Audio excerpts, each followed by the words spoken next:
I always look forward to a laid-back Christmas. But every time I start prepping the decorations, it just never ends. Am I just bad at this? I sometimes wonder. Nothing changed even after I got married. It's like the busiest time of the year every year. And here it comes again this year. My name's Abigail. I got married 6 months ago. I met my husband Jack through a friend, and after dating for 3 years, we tied the knot. Jack has an older brother Ethan, who has a wife Alice and an 8-year-old son. Every Christmas, we go to my in-laws' house and spend the holiday together as a family. This year, it's my first time joining, and I've prepped our house early to get ready for the trip. So, on the afternoon of December 24th, Jack and I headed to my in-laws' house by car. It's my first Christmas with the family, so I might be a bit anxious, but as long as we have fun, that's what matters. Don't worry, even if my mom's a bit quirky, I've got your back. Plus, Alice will be there too. That's reassuring. But really, you'll be fine. My mom, Madeline, is great. That's good to hear. I can't wait for the turkey. I love turkey. Sharing it with family makes it even more special. Exactly. Let's make the most of it. We were both really excited for the famous restaurant's turkey that's delivered every Christmas. I was completely reassured by Jack's comforting words. But once we arrived, my mother-in-law Madeline greeted us and immediately put us to work cleaning. When my brother and sister-in-law showed up, you could cut the tension with a knife. The place was a mess. When I started cleaning, it was a big mess. It was so dirty that I wondered how much I hadn't cleaned it. Did she save all this cleaning for today? That was the vibe. Then came dinner, what we'd been looking forward to. Once the turkey from the famous restaurant arrived, Madeline started piling on chores. Please make mashed potatoes. The potatoes are in the pantry. Oh, we're out of eggnog. And we need more apple cider. Can you go buy some? If you told me earlier. Meanwhile, the delicious turkey is just sitting there. I'm starving. I finally finished cooking and rushed back from the grocery store. And to my shock, the turkey was completely gone. When I stared in disbelief, Madeline said, "Thanks for your hard work. The turkey was so good, we finished it all. The turkey here is the best. It's tender and the spices are perfect." I thought you were saving some for Abigail. Oh, right. Abigail, come here. She took me to the kitchen and showed me something unbelievable. Here you go. Look, this suits Abigail perfectly. It's packed with seafood, you know. Be grateful. With that, Madeline handed me a cup of instant noodles. There I was, eating instant noodles alone in the kitchen. I couldn't care less about Madeline's actions, which felt deliberately annoying. And every year she ensured I couldn't have any turkey. 4 years of this, and I had reached my limit. As usual, after cleaning the family home, Madeline said, "Uncle is coming this year. Could you please pick him up from the station?" Jack offered to go, but Madeline insisted.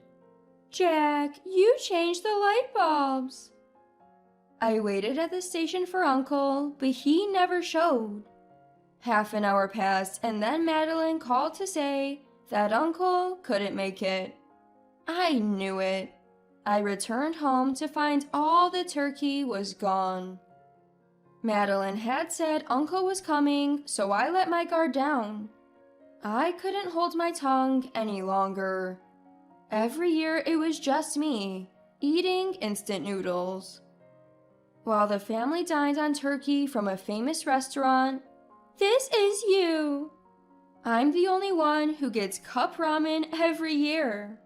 No worries, it's the last time this will happen. That's when the terrible truth came out. What do you mean the last time? Don't assume things. It's going to keep happening. Do you enjoy doing this to me year after year? What happened to the Madeline I knew before we got married? That wasn't me. It's no joke to treat your daughter-in-law this way. I see. Fine. I don't know what you're talking about. What are you saying? Stop making fun of me. With that, Madeline stormed off to the living room. I decided to put an end to this and set something in motion. And yet again, I found myself alone in the kitchen, eating not turkey, but groceries, when Jack came in. Jack was furious with Madeline. Why is Abigail eating instant noodles? Is this happening again? What are you talking about? She said she wanted to eat it. I never said such a thing. Don't lie. Every year you give me luxurious instant noodles, but you never have any intention of letting me eat turkey, do you? What? Every year? I didn't say anything because it's family, but this has been happening for years. That's enough. Stop this nonsense. I've never done such a thing. I can't accept someone like Abigail as my daughter-in-law. Enough is enough. Why is it always about you? Why are you making Abigail's life so miserable for your amusement? Ever since Ethan got married and Alice came into the picture, you've been leaning on me. And now that I'm getting married, you take it out on Abigail? Grow up already. How could you say that? You're on my side, Jack, right? I gave birth to you. You owe me gratitude. That's a separate issue. Do you even have a heart, Mom? Leading a life of dependency is pathetic. I have my own life to live, you know. Sorry, but I'm leaving. And I'm never coming back to this house again. Wait, Jack, are you betraying me? Jack, you can't. I found myself getting a ride home with Jack. We decided to go out for drinks with my brother-in-law and sister-in-law. As we talked, they filled me in on Madeline, and I was shocked. Apparently, Madeline was obsessively controlling Ethan, as if he was her personal property. From the start, it felt like she wanted to keep him close, not because she found him endearing as a child, but more like a mini-me that would listen to her every command. Alice had a terrible experience marrying into this. When Ethan wasn't around, she would openly insult Alice's appearance, education, and upbringing, yet pretend to maintain a good relationship.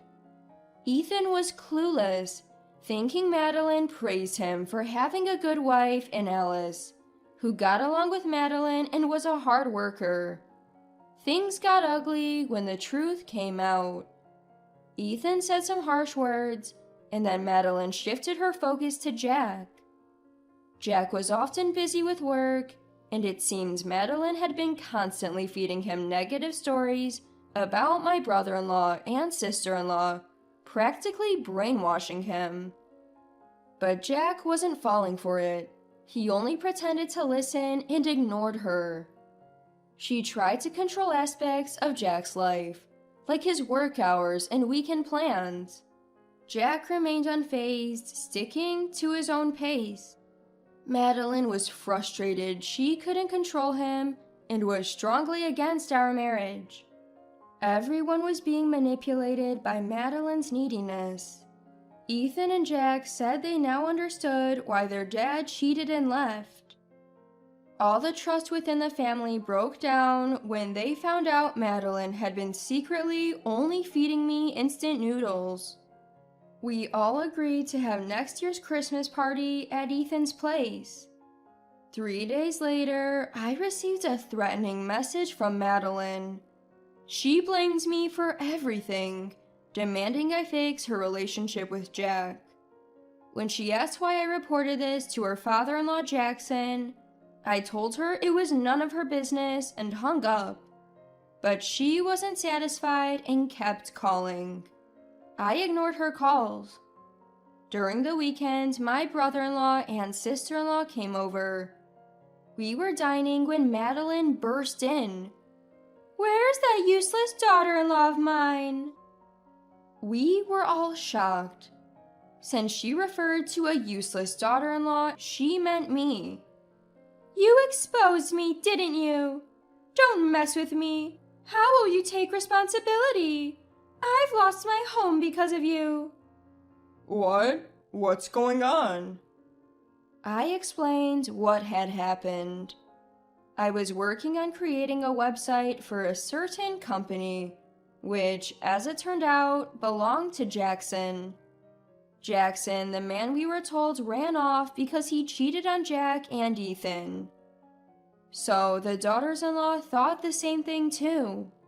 But it was all a big lie made up by Madeline. When I heard this from Jackson, I was shocked. Jackson never cheated. He told me everything about what really happened. The story was spun by Madeline to suit her own narrative. Back then, Jackson wanted a divorce because he couldn't stand Madeline's possessiveness and controlling nature. But Madeline, who couldn't bear to be alone, wasn't having it. And as time went by, their relationship reached a point of no return. After numerous discussions, they finally managed to divorce, but it seemed that Jackson was kicked out of the house right away. The house where Madeline lived was inherited from Jackson's grandfather before their marriage. Technically, it's Jackson's property. But when they divorced, Jackson was thrown out, and when I told his grandfather, he was so angry that he sold the house. Madeline stormed in, furious. I was afraid that knowing the truth would tear our family apart, but thanks to Madeline's actions, now everyone knows. What the hell is going on? Why did you lie to us? That's not what happened. Jackson definitely cheated. That's why he kept pushing his opinions on me. He took away my freedom. I thought I could get a divorce that way, because he's such a simple, stupid man. Ugh, Mom's assumptions again. Always making things up to suit yourself. What are you even saying? I'm not wrong. All the fault lies with Jackson. So, you had evidence of him cheating? Mom, you just jumped to conclusions. Now I get why Dad can't stand you. Stop it. You all owe your lives to me. I'm your benefactor, so stop siding with Jackson. Stop making Dad out to be the bad guy when he did nothing wrong. You pushed Dad into a corner, and yet it's Dad's fault. Enough is enough. Don't you get it when I say stop? So I'm the one who's all wrong? I haven't done anything wrong. Cut the crap. At this point, even Jack couldn't hold back his anger and confronted Madeline. Just then, Ethan, who's usually reserved, had a flushed face. Alice, who was sitting next to him, couldn't hide her surprise. Then Ethan stood up. Enough is enough. What's the point in just listening? Doesn't Mom know how to give a compliment? First, you set up your own husband, then your son's wife. Isn't it just a series of wrongdoings? Don't you think about supporting and helping each other? You just dump your problems on others. You always get your way and lie when it's convenient. Who's on my side here? I'm thankful for you giving birth to us, but what about gratitude? Isn't a family about helping each other out? Our life works because of Dad's support. This isn't a joke. From now on, don't show your face here again. Go away. Even Jack was surprised by this. Ethan usually doesn't talk much. He lets Jack do the talking while he observes. But now the roles have reversed. Madeline was speechless. Facing eviction, she put up a fight. "You guys have changed. Your wives are controlling you. Realize your mistake." Now she turned her accusations toward us, the daughters-in-law. So I told her straight. Apparently, Madeline had been harassing her mother-in-law, grandmother-in-law since they got married, causing Jackson great stress. Grandmother-in-law even wanted to stop living together. When her father-in-law passed away, she suggested sending the elderly to a nursing home. I said the same thing to her. Madeline started making excuses. "I was treated like a maid. I did all the housework. That's why I left. It was the same when her husband died. She went to a nursing home by choice. Don't blame me." Really? You who can't cook, treated like a maid? That's an interesting story. Emery, who lives next door to the in-laws' house, told me about it. Grandmother-in-law was always crying because of you. What? That? Don't be stupid. You're just a daughter-in-law. Listen, I lost my house because of you. I'm moving in here. Sorry, but this house belongs to my dad. He left it to us. Are you disowning me? You've been disowning yourself all along. So, that's... Madeline had no choice but to leave. She clung on until the very end, but never apologized.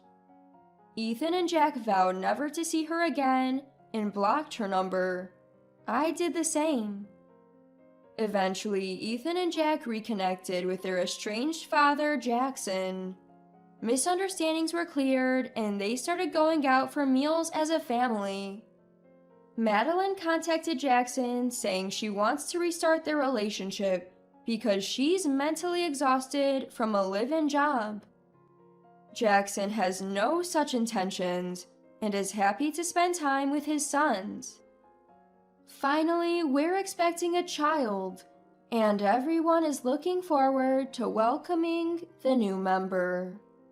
We value the bonds of our family and will continue to support each other.